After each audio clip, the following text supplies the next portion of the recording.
What's up, guys? My name's Justin, and thank you for tuning in to the Thriving Coach Podcast. And I'm Zayne.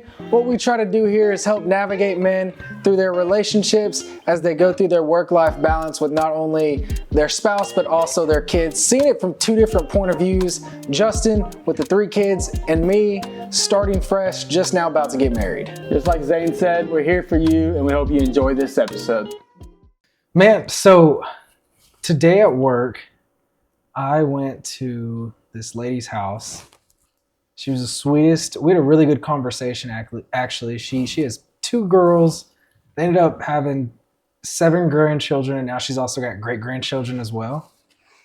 And we were sitting there talking about, this has nothing to do with the topic that we're talking about, but she was talking about how disconnected her grandkids are from being able to do, from talking. She said, when they wanted to go talk to people, they had to go have a conversation with them. Where all of her grandkids now, they don't like to have phone calls. And to me, that's one of my biggest things. I hate texting. If you ever noticed, I never text you. You always text me and I'll give you short responses. Yeah. I always like phone calls. To me, voices are unique.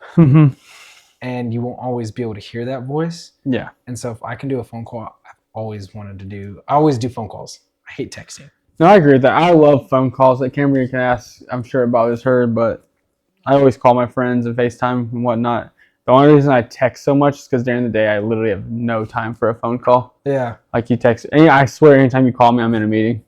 This guy. So, but no, I agree. Phone calls are way more personal. They allow you to actually understand what's going on in the conversation. And most importantly, if you're married, phone calls go a long way because you can get very misinterpreted in a text. So one thing I will say, if you're ever arguing, one thing I implemented in our marriage is like, we're not going to fight over text. It's pointless.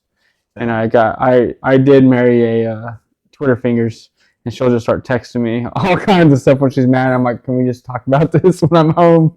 I love her, but we're definitely opposites. She wants to get it all out there, and I can like digest it. And so there's times where me and Kaylee, instead of talking or we're doing something, we'll just talk through GIFs. You know those little GIFs that you can send? I know. I talk through GIFs. No, like the if I mess up, I come home with a gift. Well, we talk with gifts. I think I need to come home with a gift, honestly. To where we just have a full blown out conversation, and then we go back on it, and it makes sense. So yeah, I can get that, but yeah, definitely pro tip. Anytime you argue with your wife or get in a fight, come home with flowers and an Amazon gift card, or a Shutterstock. Is that the name of the company? Shutterstock? Is that the one that you can like buy literally photos? Get out of jail free card? Is that where you can buy photos? Yeah, because wives love photos. Huh. No, yeah. Actually, yeah. No, Kaylee does like photos. We don't really print them out though. No, they get digital ones. But they can just see it on there? Yeah, or they get like the canvas, like their wood. They actually look really good in it. So. Okay. Well, we're going to go ahead and start today's show. No, but I want to share something that happened to me. Okay. That I'm super pumped about, actually. So I had a friend of mine actually gift me with this really nice like watch, and it actually gave me like chills because he the way it worked out, it basically is this. The Lord's been speaking to me and telling me all kinds of stuff, and he actually brought me the watch and said the exact same thing that the Lord told me in prayer and everything, and man, it literally gave me chills, and it's actually really cool because I don't think I've ever actually had anyone in my lifetime gift me something like this. So it was actually cool to be on like the other side of it, I guess. Yeah. I don't know. It was really cool. I was not expecting it, and it was awesome feeling. So it's always cool to feel like blessed like that and not deserving of it at all. So it was cool, like just out of nowhere. When did that happen? Literally like 2 hours ago. So yeah, it was sweet. What was if you don't mind me asking, what was the saying that? So the saying was, the Lord's been on my heart for 2024, you're basically saying your time is now. It's kind of what we just talked about last episode, just finally stepping into what I'm supposed to be doing with my life and that purpose. Not saying it's like my full called job, but just my purpose as a Christian man and faith and dad. So and he literally came and said, "Hey, the Lord told me to tell you it's time." So it was definitely correlated, and the Lord literally told me that last night. And so you cannot make this stuff up. Yeah, Like no, just wild, that's awesome. wild testimony. So Well, super pumped, and it was a great way to start my 2024. 2024 has honestly been awesome. So yeah, it's been an early start for us. Definitely, this 2024 has yeah, been crazy, and I can't wait to see what this year kind of turns out no, for everything. yeah, no, for sure. Kind of like what Dak Prescott would say. Oh my God. Here we go. Oh, okay. So, but yeah, so today's episode, actually, Zayne is going to ask me some few tips, tricks, what not to do's in not marriage, but in our weddings. So he is going to be the host today, and I'm going to be on the hot seat. And my wife is actually watching this right now, so yeah. So is we'll see how we go. so is my fiance. That's not my cousin, Kaylee. um. So yeah, no, there's definitely some questions that I need answering to as we are planning this wedding out. Mm-hmm. This has got to be me and her. We're talking about it in the truck, and she said it was what is it like 276 days? Is it really? Kaylee, how many days is it? You can go ahead and say it. You don't have Yeah, to. you can shout it out. 246. So Jeez, they're way off. 246 days. That's Yeah. just one tip. Hey, oh man, 246 days, and the closer we're getting to So we're 246 days from the biggest race of the year is what you're telling me. yeah, basically. Somehow all my friends get married whenever that matters. So It's all right. But we're getting married in 246 days, and this has just been a constant struggle. We haven't even taken engagement photos yet. I can take them. No, I Hit think me up. we're actually. I got that new 4K iPhone. Did you? Yeah, the new iPhone. What is it like? I don't even know at this 17 point. now? I Yeah. think it's 15. They're probably gender neutral. So It's been a lot of. There's been a lot of stress coming from it because we end up, as you know, we have a pretty big family. yeah. Between the both of us, our family's pretty big, so we're having to go a little bit more. What are things that you did to help Cambria actually plan the wedding and not make it to where it was just all on her? So okay. So number one tip, and I made this like a point. So and hopefully Cambria remembers this because this was very intentional. But so I remember when we first got engaged, I sat down with her like probably that same week, and I said, "All right. So what are the things that you are very excited about doing to plan for this wedding, and what are things that you're not?" And so basically anything she wasn't excited about doing, I tried to help with the most. So I created a whole list of music for the DJ. I went through the whole wedding guest list after she compiled it. She is like, I don't want to go through it. It's stressful. You pick and choose who comes. That was hard for us because I went to a lot of colleges, and me alone, I had over probably 200 teammates. Yeah. So I basically filtered out and said, who are my best friends at each school? Those are the only ones coming. So it was the DJ, guest list, and there was one more that she said, just handle it. I don't want to take care of it. I can't remember on top of my head. But that's why number one suggestion, even if you're later into your engagement, is to sit down and be like, hey, what does it sound fun for you? What's stuff that you'll enjoy? And just kind of start taking some of that burden off. Yeah. Because at the end of the day, they get super stressed out about wedding night, and we don't. So, I'm stressed. yeah. Not necessarily the night of, Yeah. but the whole, I mean, we've talked about this before. She's thinking what's happening. I'm like, oh my gosh, okay, there's another grand. Yeah. There's another one. There's another one. There's another one. And trying to make sure to process that don't get me wrong, we are extremely blessed with the parents that we have that are helping throughout it. But it's still seeing it kind of go away. Yeah. And then the times that, to help me out, the times that you did see Cambria kind of stressed about it, what did you do to kind of help her? At the moment, I would take Kinsey to go do something because we weren't married yet or living together. So I would come over. I could just tell she was stressed out. So I would take Kinsey to shenanigans actually and play games and whatnot. And then on the other hand, I would actually kind of just ask her questions to kind of get her to open up about what she's stressed out about and start helping her find solutions.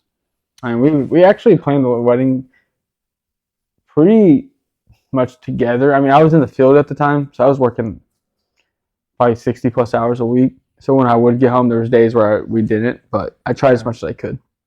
Yeah, I feel right now there's a lot of procrastination in it. And it's not something that we're intentionally doing. We're just not getting in that case, I would say I obviously both of y'all are, I know both of y'all are both in the season where you're working a lot. I would set on the calendar days where you can like set an hour out where, hey, this is where we're busting out my wedding stuff. So then it doesn't feel rushed, doesn't feel forced. But y'all have it like once a week, kind of like me and Cambria do our financial meetings, set up wedding planning meetings. Yeah. And then on the other hand, is I have this conversation with technicians all the time who are getting married, and they don't have the fortunate. Most people, the American standard is the wife's family pays for the wedding. Yeah. Obviously, that's not really a thing anymore. It is, but it's not like forced. And I tell them, just remember, the rest of your marriage is based upon the day you get married, and it's a whole lot harder to have a healthy marriage when you start off $30,000 in debt. Yeah. So I always tell them that I was like, either way, she's gonna marry you. She's gonna remember it as a day that y'all are forever, and she's gonna remember that she fell in love with you and that y'all are one. Yeah. The rest of it, whether there's a DJ, whether there's 20 people, 400 people there, at the end of the day, all she cares about is marrying you. So don't start off your marriage in debt. That's just a terrible thing. And then how did you and Cambria come together to decide what type of wedding you had? Because there's some people that do destination weddings, like y'all had a pretty good sized wedding that you had. Some people decided to do it really small. Me and Kaylee, I told you, we kind of talked about it. Hey, okay, there's really two ways we could do it, because I really didn't want a destination wedding. Yeah, it was either, hey, let's just go get married at the courthouse, and then we go to Europe for a month. Yeah, or we stay here and have a big wedding. How did y'all two kind of come together? So what a lot of people don't know, because we don't really celebrate it, we take our own private dinner and stuff. But so me and Cambria actually got married at the courthouse, but that was out of respect for Kinsey. I didn't want her to see me living with her mom while we were not married. Because for one, it's just not right, and two, I didn't want her to be 18 one day and move in with a guy and be like, well, you did it with mom, why does it matter? So that was my reason we got married at the court, out of respect and just being honorable of that. But as far as choosing a wedding, I would say I had more of a sway on that, because Cambria basically told me you have way more people involved in your life. Being the fact that I have a way bigger family and way more, I guess, connections through college and life, just pro ball, college ball, everything, milestone, like all of that. So she could argue me, but I would say, babe, how many people we have at our wedding? 210, 220? And how many do you think were my friends from my family? 150? Yeah. So I had the majority. What? So that was kind of like the idea is, hey, we have this many people coming. We need to have a centralized location. And the place, what made us pick our venue is actually we were the second wedding ever there. So they gave us a huge discount. They actually gave us Saturday night pricing for Friday night. So. No, you got that wrong. Yeah, Friday night pricing for Saturday night. Yeah. That's why I have her in my life. Yeah. No, yeah, that's really cool. And that's what we kind of based it on for us. So she's actually going to be the first grandchild to get married on her so that definitely needs to be local. And so she was really excited about, her family's been super excited about it. Yeah. And one of the things that they're doing for us is her grandparents have pitched in, and they're pretty much doing the food. And we're doing like a potato bar. Yeah. And this is also just a, great tip for you. So it's a potato bar. We're smoking up some brisket, smoking up some pork, and we're just gonna chop it all up and have just a full potato bar where we can make loaded potatoes on it. I ain't staying up all night to make that brisket with you. I'm not making the brisket. I'm not making the brisket, so we're all good. We stayed. Never mind. I'll talk to you after the show. And then just one more tip for you, or one more question for you, maybe a tip that you can give me. Yeah. How did you prepare for the wedding the week before? I ran a lot of calls. I remember that because it was like, Nervous. I'm taking a week off the next week. So I told her, hey, I'm going to work a lot. I took off the Friday before our wedding because I had a bunch of groomsmen and friends fly in for our rehearsal dinner and stuff. Because I had teammates flying from Wisconsin, California, Louisiana, all over the place. So, man, yeah, I worked hard because the next week was a honeymoon and I didn't want to burn my PTO. But how did I prepare? I wrote my speech for Kinsey and her. We didn't do custom vows because I told her I'd start crying. I'm an emotional person and it would just come out sloppy. But I did write vows for Kinsey, kind of, in my mind.